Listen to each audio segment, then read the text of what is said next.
আমার সাথে কথা আমি কি করি, আমার কর্তব্য আপনার কাছে এসেছি সৌজন্যতা। আপনি আমার ভোট দেবেন না দেবেন আপনাকে আমি একবারও জোর করবো না। অবশ্যই করতে পারি, আমি আইএসএফ করি, অবশ্যই করতে পারি, আমাদের স্বাধীনতা আছে। আমি এসেছি আপনার বিবেচনা, কোনো ব্যাপার না। বাসা থাকবেন। আমাদের বক্তব্য হলো দেখেন নওশাদ ভাই যেভাবে লড়াই করছে, লড়াই করছে, যদি নওশাদ ভাইয়ের সঙ্গে দু পাঁচটা বিধায়ক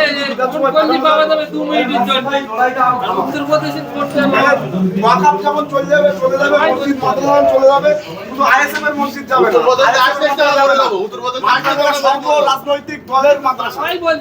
আপনি তৃণমূল করতে পারেন, আপনি আইএসএফ করতে পারেন, কংগ্রেস করতে পারেন, আপনি যে দলই করতে পারেন না কেন, মসজিদে কিন্তু নামাজ পড়তে যাই। যখন সমস্ত ধর্ম ভেদাভেদ চলে কিন্তু আমরা মসজিদে নামাজ পড়তে যাই। সেই মসজিদ কিন্তু তৃণমূল সরকারের ইন্ধনে বিজেপি সরকার যেভাবে ওয়াকআপ বিলকে পাস করেছে, আর তৃণমূল সরকার মমতা বন্দ্যোপাধ্যায় ওয়াকআপকে মানব না বলে রাতারাতি ওয়াকআপ বিলকে পশ্চিমবাংলায় লাগু করেছে। লাগু করার পরে কিন্তু একমাত্র নওশাদ সিদ্দিকী যিনি একমাত্র বিধায়ক, সে কিন্তু সুপ্রিম কোর্টে কেস করার কারণে এখনো বিলটা এখনো আটকে আছে।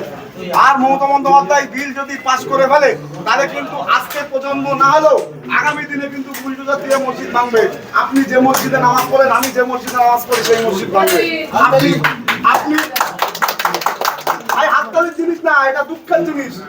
মমতা বন্দ্যোপাধ্যায় সেই রাস্তা করছে। সব থেকে বেশি ক্ষতিগ্রস্ত হচ্ছে আজকে মুসলিম সমাজ। আপনি যে মরে যাওয়ার পরে যে কবরে কবরস্থ হবেন, সেই খবরটাও কিন্তু ওয়াকআপের মধ্যে, সেটাও কিন্তু দখল করে নিচ্ছে। এই জন্য আপনাদের কাছে অনুরোধ করবো, নওশাদ সিদ্দিকী ভাইজানের হাতকে শক্ত করুন। নওশাদ ভাই একা 299টা বিধায়কের বিরুদ্ধে লড়াই করছে। যদি আরো 20টা 30টা বিধায়ক যদি পাঠানো যায়, আমরা গ্যারান্টি দিতে পারি আগামী দিনে আপনার মসজিদ, আপনার মাদ্রাসা, আপনার কবরস্থান সুরক্ষিত থাকবে। আপনার কাছে অনুরোধ করছি, একটাবার আপনি কোন রাজনৈতিক দল করেন আপনার ব্যক্তিগত বিষয়। আগে এরপরে পঞ্চায়েত ইলেকশন আছে, লোকসভা ইলেকশন আছে, আপনার সিদ্ধান্ত মতো রাজনৈতিক দল করুন। কিন্তু যদি কবরস্থান বাঁচাতে চান তাহলে অন্তত আইএসএফ কে ভোট দিয়ে, খাম চিহ্নে ভোট দিয়ে নওশাদ সিদ্দিকী ভাইজান হাতকে শক্ত করুন।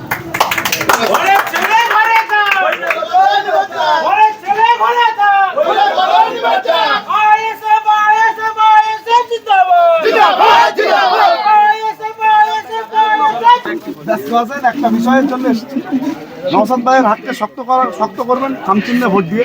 নওশাদ ভাই যেভাবে লড়াই দিচ্ছে, যদি আরো 10-20টা বিধায়ক নওশাদ সিদ্দিকী ভাইজানের পাশে দাঁড় করানো যায়, তাহলে ওয়াকআপ নিয়ে যেভাবে লড়াই করছে, মসজিদ মাদ্রাসা নিয়ে যেভাবে লড়াই করছে, সর্বধর্মীয় মানুষ নিয়ে লড়াই করছে, তাহলে লড়াইটা সুস্থভাবে করতে পারলে আমাদের প্রজন্ম সুস্থ থাকবে, আমাদের মসজিদ সুরক্ষিত থাকবে, মাদ্রাসা সুরক্ষিত থাকবে। বাঁচাতেই হবে, এটা আমাদের প্রত্যেকটা মানুষের কিন্তু নৈতিক দায়িত্ব। নওশাদ ভাইয়ের হাতকে শক্ত করুন। আমাদের জেতানোর দরকার নেই, নওশাদ ভাইকে জেতান খামচিহ্নে ভোট দিয়ে। নওশাদ ভাই জিতলে কিন্তু আমরা জিতবো। নওশাদ ভাইকে হারলে নওশাদ ভাই হারবে না। নওশাদ ভাই যে পরিবার থেকে বিলং করে, সেখানে বসে থেকেও পার ডে 1 লাখ টাকা ইনকাম করতে পারবে, কিন্তু আমাদের জন্য কথা বলার কেউ থাকবে না। সিদ্দিকুল্লাহ চৌধুরীকে আমরা বিশ্বাস করেছিলাম, তিনি মন্ত্রিত্ব নিয়ে এখনো পর্যন্ত কোনো আন্দোলনে, মুসলমানদের হয়ে কোনো আন্দোলন এখনো পর্যন্ত করেনি। আপনার অনুরোধ করছি, নওশাদ ভাই শুধু মুসলমানদের বলে না, সর্বধর্মীয় মানুষ নিয়ে আন্দোলন করছে, তার মধ্যে মুসলমান একটা সম্প্রদায়, সেই সম্প্রদায়কে বাঁচাতে আপনারা একটাবার খামচিহ্নে ভোট দিয়ে নওশাদ ভাইয়ের হাতকে শক্ত করবেন। সবাই ভালো থাকবেন, সুস্থ থাকবেন।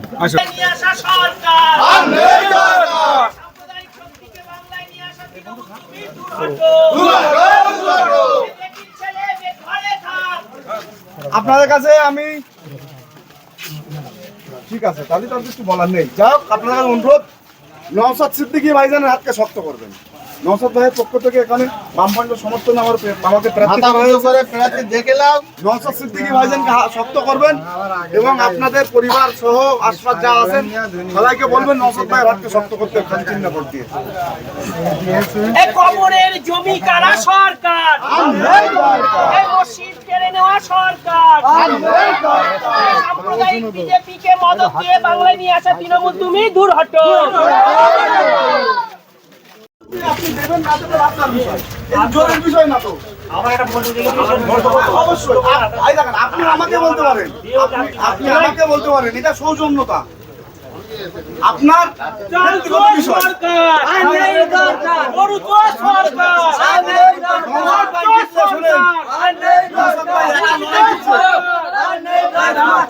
নওশাদ ভাই একা লড়াই দিচ্ছে। নওশাদ ভাইয়ের সঙ্গে যদি 10টা এমএলএ পাঠানো যায়, যেভাবে ওয়াকআপ নিয়ে মসজিদ মাদ্রাসাগুলো ভাঙার পরিকল্পনা করেছে, কোন তৃণমূলের লিডার আর বাপের ক্ষমতা নিয়ে বলার যে মসজিদ মাদ্রাসার জন্য তারা লড়াই করেছে। নওশাদ সিদ্দিকী সুপ্রিম কোর্টে কেস করেছে, আজও মসজিদ মাদ্রাসাগুলো টিকে আছে। সুতরাং নওশাদ ভাইকে হাত শক্ত করে নামাজ আপনি মরে যাবার পরে যে কবরস্থানে মাটি দেবেন, সেই কবর পর্যন্ত দখল করে নিয়েছে। যে ওয়াকআপ বিল যেটা পাস করেছে তাতে বিরোধী পক্ষে থাকা মানুষ স্বতন্ত্র সরকার নিয়ে নিয়েছে। জানেন আপনারা এই খবর? আপনি বর্তমানে আপনার ব্যক্তিগত আমরা আমাদের দায়িত্ব আপনাকে সজাগ করা। আমরা এসছি আপনাদের স্বাধীনতা, আপনারা ভালোবাসলে দেবেন, না বাসলে দেবেন না, এছাড়া কিচ্ছু না। নওশাদ ভাই হারলে নওশাদ ভাই গদিতে বসে থাকবে, পার ডে 1 লাখ টাকা ইনকাম করবে, কিন্তু আমাদের উপায় কি হবে? এই জন্য আপনাদের ব্যক্তিগত বিষয় দোয়া করবেন, আমাদের দায়িত্ব দোয়া নেওয়ার, আপনারা দোয়া করবেন। নওশাদ ভাই হাত এই শাসক দলের একটাই ভয়, এই শাসক দলের একটাই ভয়, এই কবরের জমি চুরি করা সরকার।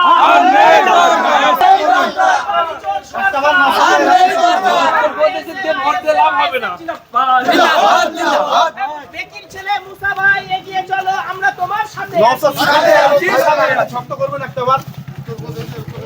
নওশাদ ভাই যেভাবে সাধারণ মানুষের জন্য লড়াই করছে, আর দেখিতে পারি বেশি দূরে না। এই সাম্প্রদায়িক সম্প্রীতি রক্ষার আইএসএফ জিন্দাবাদ।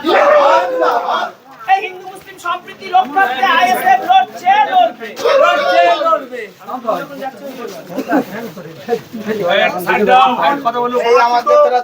আইএসএফ এর পক্ষ থেকে আমাকে এখানে প্রার্থী করা হয়েছে। আমার বাড়ি দেখি দেবরাজপুর। আমরা আপনাদের কাছে এসেছি, আপনাদের দ্বারা এসেছি। নওশাদ সিদ্দিকী যে লড়াইটা দিচ্ছে, একটাবার খামচিহ্নে ভোট দিয়ে নওশাদ সিদ্দিকী ভাইজানের হাতকে শক্ত করে মসজিদ মাদ্রাসা ওয়াকআপ নিয়ে খবরগুলো নিয়ে যেভাবে লড়াই করছে, সর্বধর্মীয় মানুষ নিয়ে যেভাবে লড়াই করছে, একটাবার সুযোগ দেন। নওশাদ ভাই একা লড়াই করে হাঁপিয়ে যাচ্ছে। 293টা বিধায়কের থেকে নওশাদ সিদ্দিকীর হাত থেকে। নওশাদ ভাইয়ের সঙ্গে অন্তত 20টা 30টা যদি বিধায়ক যায়, নওশাদ ভাইয়ের লড়াইটা সহজ হবে এবং আমাদের ভবিষ্যৎ প্রজন্ম আরো সুস্থভাবে বসবাস করতে হবে। অনুরোধ করছি, একটাবার ভোট খামচিহ্নে দিয়ে নওশাদ সিদ্দিকী ভাইজানের হাতকে শক্ত করবে। খুব ভালো লোক বুঝলে ভাই। নানা লোক নানা কথা বলবে ভাই, নানা লোক নানা কথা বলবে, কোনো কথায় মন ভাঙার কোনো জায়গা নেই। লড়াইটা কিন্তু দেখেন, আব্বাস ভাইয়ের বক্তব্য, নওশাদ ভাইয়ের বক্তব্য যে আমি ক্ষমতা দখলের জন্য লড়াই মাঠে নামিনি। আমি রাজনীতি করতে, ক্ষমতা দখলের জন্য রাজনীতি করতে আসিনি। আমি রাজনীতি করতে আসছি সাধারণ মানুষকে সজাগ করতে। আমার নওশাদ ভাইয়ের প্রতিনিধি হিসাবে আমি আপনার কাছে এসেছি আপনাকে সজাগ করতে, যে ওয়াকআপ কিন্তু কেড়ে নিচ্ছে, মসজিদ কিন্তু কেড়ে নিচ্ছে। তারপরে যদি আপনি সজাগ না হন, আমার দায়িত্ব সজাগ করার, আমার বাকি দায়িত্ব আপনি সজাগ হবেন কি হবেন না। যদি আপনি সজাগ না হন, তার দায়ভার কিন্তু আপনার, আমার না। কারণ আমার পজিশন দিয়েছে, আমার সেই জায়গা দিয়েছে, সেইভাবে প্রতিনিধি করেছে। আমি আমার দায়িত্ব আমি পালন করছি, ইহকাল এবং পরকালের জন্য। ঠিক আছে, পাশে থাকবেন। ছেলে দাঁড়িয়েছে আর আমাদের ভূমিপুত্র যেখানে আমার প্রার্থী করা হয়েছে, আমার বাড়ি দেখি দেবরাজপুর, বেশি দূরে না। আপনার কাছে অনুরোধ, আপনাদের দ্বারা এসছি, একটাবার খামচিহ্নে ভোট দিয়ে নওশাদ সিদ্দিকী ভাইজান আজকে শক্ত করুন।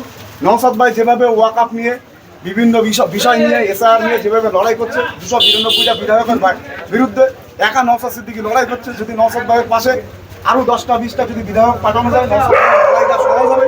আর নওশাদ ভাই বিধানসভায় লড়াই করতে পারলে আমরা সুস্থভাবে বসবাস করতে পারবো। আপনাকে অনুরোধ করছি, একটাবার নওশাদ সিদ্দিকী ভাইজান হাতকে শক্ত করবেন।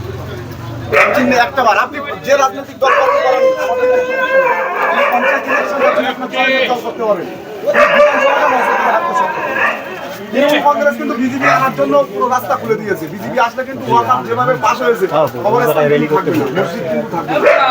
বাকি দায়িত্বটা আপনাদের, আমাদের দায়িত্ব আপনাদের বলা, আপনাদের দ্বারা এসছি। আশা রাখবো আপনারা অন্তত সবাই বুদ্ধিজীবী মানুষ, অন্তত নওশাদ ভাইয়ের হাতকে এবার শক্ত করবে। আসসালামু আলাইকুম। এই সাম্প্রদায়িক বিজেপিকে মদত করা তৃণমূল সরকার দূর হটো। এই সাম্প্রদায়িক বিজেপিকে মদত দেওয়া তৃণমূল সরকার দূর হটো।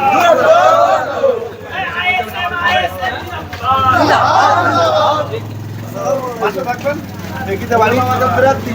ঠিক আছে, নওশাদ সিদ্দিকীর হাতকে শক্ত করবেন একটাবার খামচিহ্নে ভোট দিয়ে। কি নাম? এই মা বোনেদের বলে দিন,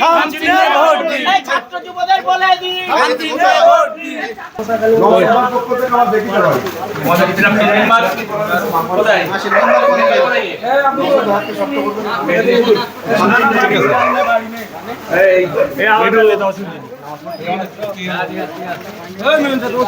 ভাই।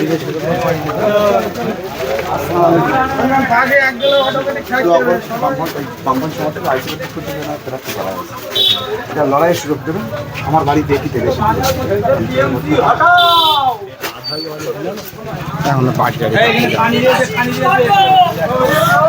আমাদের আয় থেকে প্রার্থী করা হয়েছে নসব ভাই হাতকে শক্ত করবেন খান দোয়া করবেন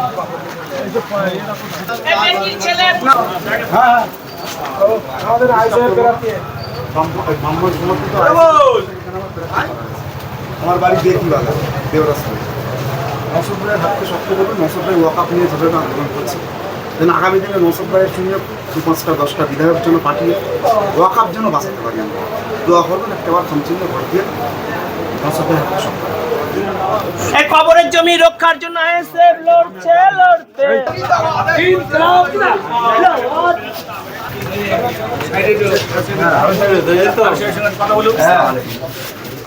দোয়া করুন এখানে জিতলে নসব ভাই জিতবে নসব ভাই লড়াইটা যেন আরও তীব্র করতে হবে একা লড়াই করছে 293টা বিধায়কের বিরুদ্ধে উত্তর 5টা 10টা বিধায়ক এখন পাঠানোর দায়িত্ব কিন্তু আমার আপনারা এগিয়ে আসলে আসসালামু আলাইকুম আমার কা প্রার্থী আছে বে ছোট ভাই আমার মোজা খালি উল্লা ভাই বেশি দূরে না দেওরাস্তা না তোমার পাশে না সবাই আছে ঠান্ডা কথা বলতে তো ঠান্ডা আইজান একবার পাশে থাকবে ভাইয়ের ভেতরে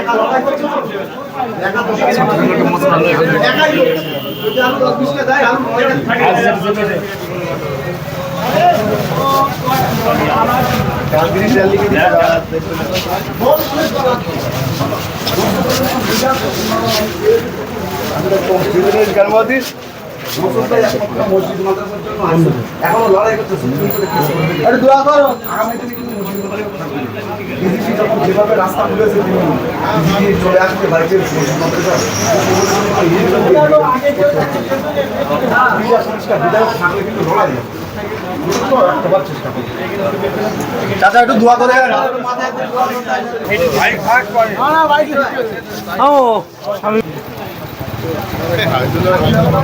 আমাদের আইসবের প্রার্থী মোসা কালী উল্লা ভাই বেকি বাড়ি এই লোকে একটু দোয়া করবে দোয়া করবে আমরা চুন না ডাকাত না দাদু এই শোন আর দেখি প্রার্থী আমার ছেলে উঠে আর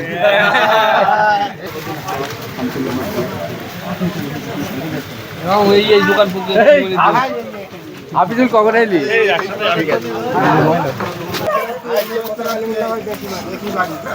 দোয়া করবেন পাশে থাকবেন একটাবার খামচিহ্ন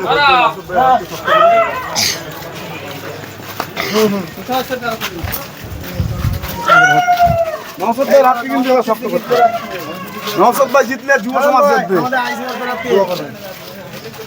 নওশাদ ভাই জিতলে যুব সমাজ জিতবে